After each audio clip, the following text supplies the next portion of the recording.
John. Let's let other people get on the phone to talk with Kevin. It's a pleasure meeting you over the phone lines, Kevin, and good luck in your future endeavors with wrestling. Well, thank you very much. Thank you, John. Thank you, Don. We'll talk to you next week. Okay, and Kevin, once again, it's a pleasure to have you here today, and I've always looked forward to getting you on the program and taking some calls from some of the listeners out there. When it comes down to my associations or acquaintances in professional wrestling, Kevin, I consider you a friend, and you're always, what struck me is that as my days as a photographer and later on when I had a brief stint as a wrestler, and years later when I guess I saw you back in the Charlotte Coliseum in 1983, you always remembered my name, always took time out to say hello and say a few words, and that has always been remembered by me as someone, because the business is such where a lot of guys don't remember you after years, but Kevin Sullivan, you always did remember me, and I appreciate that first and foremost here. Well, thank you, John. We have a lot to talk about, and I know right now you're wrestling on the independent scene in pro wrestling, and if you don't mind, can you explain to us what led to your departure this time from WCW? Well, I think it was at the time I was going nowhere with them, and at the time it was the best move I could have made. I mean, I had been there a long time, and years ago, when you were in a territory for a while, you used to go on, move on to other things, so you couldn't get stagnant. It was a similar thing for me. I've been on the road, John, as you know, for almost 5 years. Yeah. So it's time for me to get out for a while and come home and get my stuff back to my own roots and get my basic things done I had to do here. And right now you are working for several promotions, I believe. And what's happening down in the Florida scene right now as far as pro wrestling goes? Well, there's about 4 promoters down here in the Florida market that I know of anyway. There's Bobby Wales in Miami with Joe Fraterno. It's like the football coach's name. There's Ron Slinker's organization over in Tampa. They did a pilot. There's also a gentleman called Tommy Starr over in Tampa that runs quite frequently. Then there's the Eddie Mansfield thing in Universal starting up. So there's a host of promoters down here trying to run and try to maybe recoup what Florida once was. What do you think with the problems that the major organizations are suffering right now, that is overexposure and house shows dwindling to a record low attendance? Do you think these little territories are going to start to spring up again around the country, and how do you feel about that? Well, John, I think they will start to spring up around the country. Whether they succeed is another thing. I mean, the basis of the business when it was successful was there was a different style from everybody. You got to see a Tony Charles style, a Kevin Sullivan style, Dusty Rhodes style, whatever. It was because everybody didn't come from the same area. And right now, a lot of the styles are very similar, and I think maybe that with what we talked about earlier, you get to see everybody every show. Mm-hmm.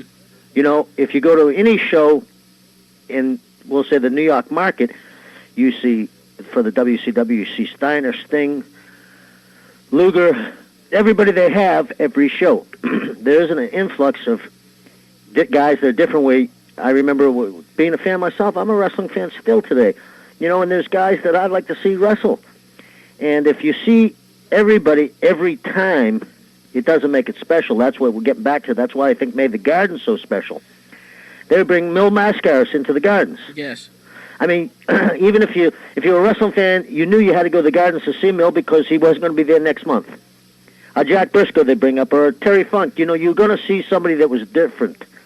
I think that is maybe some of the problem at the house shows today. Not that they're not good shows. It's besides watching them on television. I mean, because they have to get ratings in this rating game today. You see Luger on TV. You see the Steiners. You see the Zbyszkos. You see everybody. And then they go to the house show, and it's the same thing. There isn't any bit of something different. Mm-hmm. So I think that's where the dwindling of the attendance is, not because the shows themselves are bad. It's because it's the same thing. Well, I certainly have to agree on that point.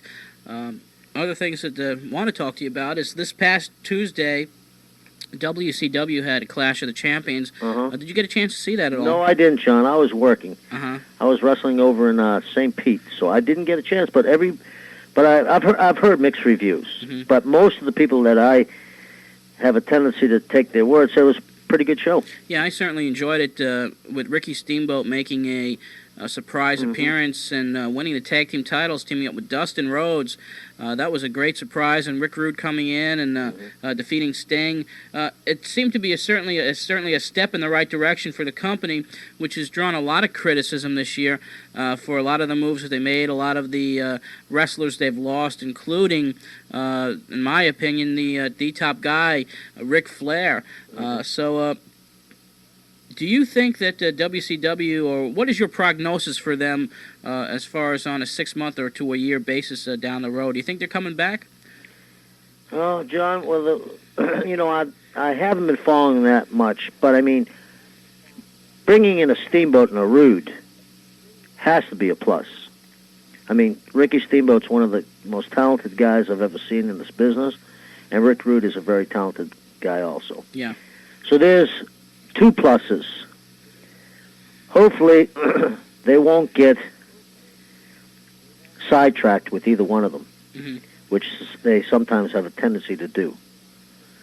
I think what you mentioned before, they left a huge gap when Flair left.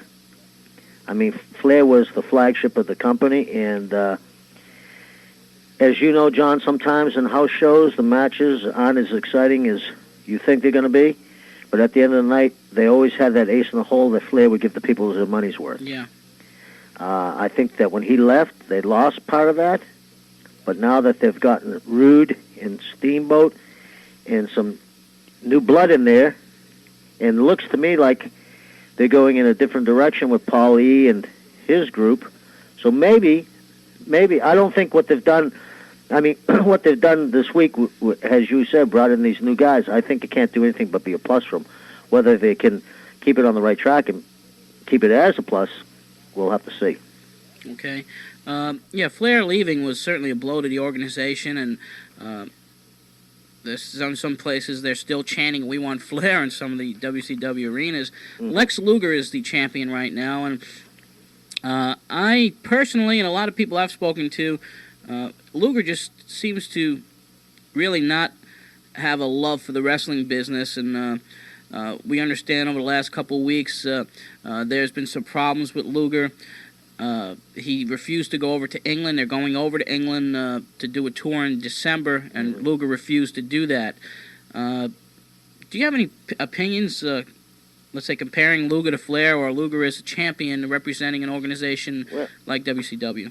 Well, in all actuality, no matter who replaced Flair, I think there was going to be some animosity from the fans. Whether it would have been Luger, or if Barry Windham had become champion, or whoever.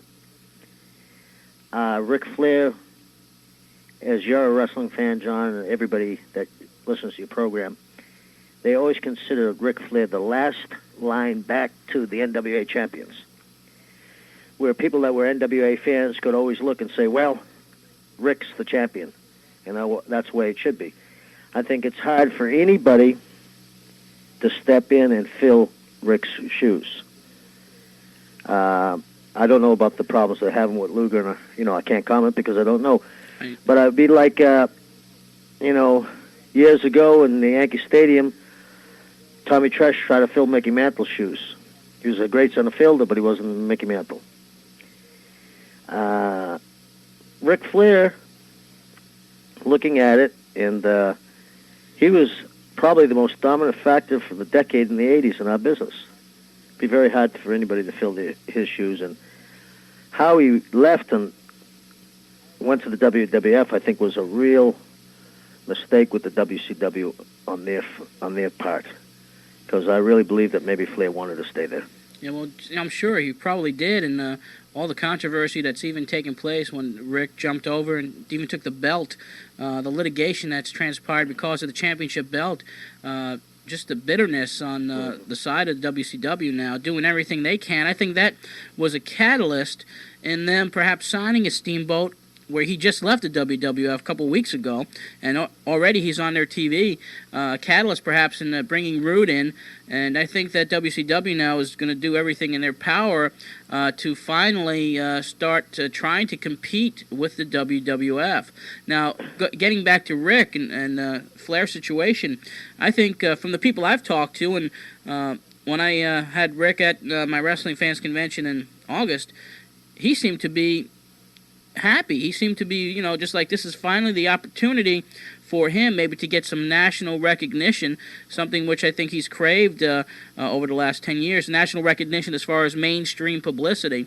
And I'm sure if he goes up against Hogan in WrestleMania 8 and the publicity that will precede that event, even if he goes in perhaps wearing the strap and Hogan trying to get it back from him, I think Flair's going to be a very happy man over the next year or so. Oh, I agree with you totally, and I'm not belittling what WCW did, but with Rude and Steamboat, because I've said they're great talent, and they are, which match would draw you more, Hogan versus Steamboat, Hogan versus Rude, or Hogan versus Flair?